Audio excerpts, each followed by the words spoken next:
ஆதியாகமம் அதிகாரம் 4.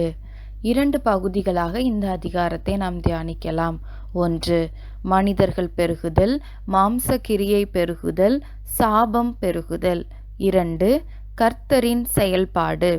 1.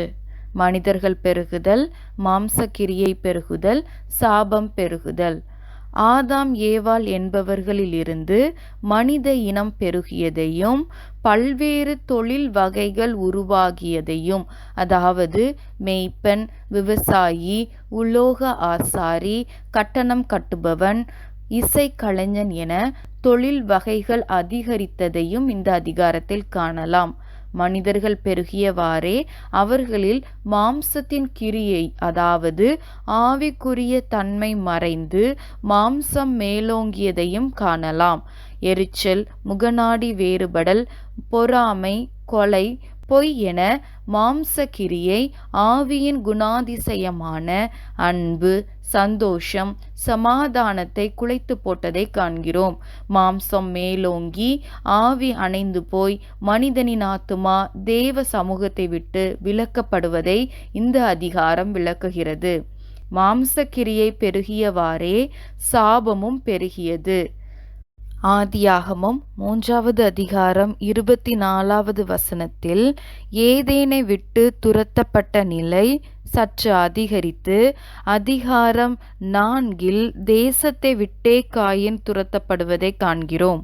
மேலும் 3 அதிகாரம் 17 வசனத்தில் வருத்தத்தோடே நிலத்தின் பலனை புசிப்பாய் எனும் சாபம், 4 அதிகாரம் 12 வசனத்தில் நிலத்தை பயிரிடும்போது அது தன் பலனை தராது என அதிகமாவதை காண்கிறோம். அதாவது வருத்தப்பட்டால் பலனை பெறும் நிலையும் மாறி, உழைத்தாலும் பலனை பெறுவதில்லை எனும் நிலைக்கு மனிதர்கள் தள்ளப்பட்டதை காணலாம். அது மாத்திரமல்லாது 3 அதிகாரத்தில் தேவனோடு உலாவி தேவனால் கூப்பிடப்பட்ட மனித இனம் 4 அதிகாரத்தில் கர்த்தரை தொழுது கொள்ள, அதாவது அவரை தேட, அவரை கூப்பிட ஆரம்பித்தனர். உலாவும் நிலையில் இருந்து, அவரால் கூப்பிடப்படும் நிலையில் இருந்து தள்ளப்பட்டு அவரை தேடும், அவரை கூப்பிடும் நிலைக்கு மனித இனம் மாறியது. 2. கர்த்தரின் செயல்பாடு. முதலாவதாக காணிக்கையை அங்கீகரிக்கும் கர்த்தர்.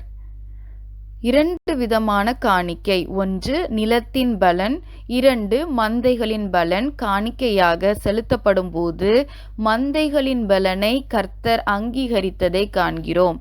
ஏன் அங்கீகரிக்கப்பட்டது என்று உற்று நோக்குவோமானால், தலையீச்சுகளிலும் கொழுமையானவைகளிலும் முதன்மையானவைகளிலும் படைக்கப்பட்டதாக இருந்தது. நாமும் கொழுமையான, முதன்மையான, தலையீச்சான காரியங்களை கர்த்தருக்கு செலுத்துகிறோமா? முதன்மையான இடம் கர்த்தருக்கு இருக்கிறதா என்பதை ஆராய்ந்து பார்ப்போம். அப்படி இருக்குமேயானால் நம்மையும் நம்மளுடைய வாழ்க்கையையும் அங்கீகரிக்க கர்த்தர் ஆயத்தமாயிருக்கிறார். 2. பாவம் செய்யும் முன்னரே எச்சரிக்கும் கர்த்தர். காயின் கொலை செய்வதற்கு முன்னரே அவன் முகநாடி வேறுபட்டதையும், நன்மை செய்யாதிருந்தால் பாவம் வாசற்படியில் படுத்திருக்கும் என்பதையும் கர்த்தர் கூறி எச்சரித்ததை 6 மற்றும் 7 வசனங்களில் நாம் காணலாம். நம்முடைய வாழ்க்கையிலும் கர்த்தர் பல்வேறு நிலைகளில் பரிசுத்த ஆவியானவர் மூலமாய் பாவத்திற்கு உட்படும் போது அதை எச்சரித்து நம்மை அதிலிருந்து விலக்கி வழிநடத்துவதை காண முடியும். பல்வேறு நிலைகளில் அவ்வாறு உணர்த்தப்படினும் மன கடினத்தின் நிமித்தம் நாம் பாவத்திற்கு உட்படுவதையும் காண முடியும். நாம் எந்த நிலையில் இருக்கிறோம் என்பதை ஆராய்ந்து பார்ப்போம். 3. இரங்குகிற கர்த்தர். காயின் கொலை செய்த பின்னர் என்னை கண்டுபிடிக்கிற எவனும் என்னை கொலை செய்து போடுவான் என்று கர்த்தரிடம் வேண்டியபோது கர்த்தர் அவனை கொலை செய்யாதபடிக்கு ஒரு அடையாளத்தை போட்டார் என்று வாசிக்கிறோம். இந்த அடையாளமானது சிலர் நெற்றியில் இடப்பட்ட அடையாளம் எனவும், சிலர் அவருடைய உருவத்தையே கர்த்தர் மாற்றியதாகவும், அவரை காண்கிறவர்கள் அச்சப்படும்படி அவருடைய உருவம் மாற்றப்பட்டதாகவும் கருதுகின்றனர். எவ்வாறு இருப்பினும் தவறு இழைக்கப்பட்ட போதிலும் தவறு இழைத்த மனிதனின் மேல் இறங்கி அவனை காக்கிற கர்த்தராய் நம் கர்த்தர் இருக்கிறார். நாமும் நம்முடைய வாழ்க்கையில் இடறி இருப்போமேயானால், பாவத்தில் விழுந்திருப்போமேயானால் அவரிடம் வந்து அறிக்கை செய்யும்போது நம்மை காக்க வல்லமையுள்ள கர்த்தராய் இருக்கிறார். ஜெபிப்போமா.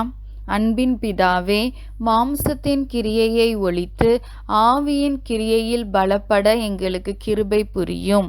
அங்கீகரிக்கப்பட்ட வாழ்க்கை, முதன்மையானவற்றை, சிறந்ததை உமக்கு தருகிற வாழ்க்கை எங்களிடத்தில் காணப்படட்டும். குறைவுகளை நிறைவாக்கி சாபத்தையும் பாவத்தையும் நீக்கி எங்களை ஆசீர்வதியும். இயேசு கிறிஸ்துவின் நிமித்தம் ஜெபத்தை ஏறெடுக்கிறோம் ஜீவனுள்ள நல்ல பிதாவே. ஆமேன்.